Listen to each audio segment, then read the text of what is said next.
қай жерде бітеді білесіздер ма? Әкенің қайтыс болып табытын көтеріп үйдің алдына шығарады ғой жаназаға молда.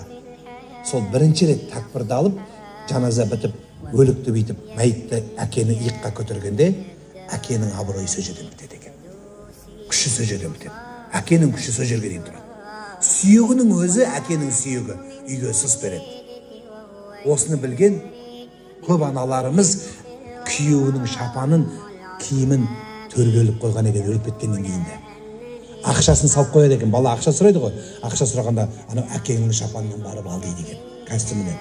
Сонда әкеңнің деген сөзді ана бала біліп жүрсін деп қалтасына ақша салып қояды екен ғой. Әкеңнің шапанынан. Ана әкең аяқ киімін күнде дүниеде өтіп кетсе де кіреберіске жуып тазалатып қояды екен. Әке үйде, бұл үйдің еркегі бар деген сияқты ғой. Соны жасаған біздің аналарымыз әулие. Сол жолмен жүрген біздің ұлтымыз әулие.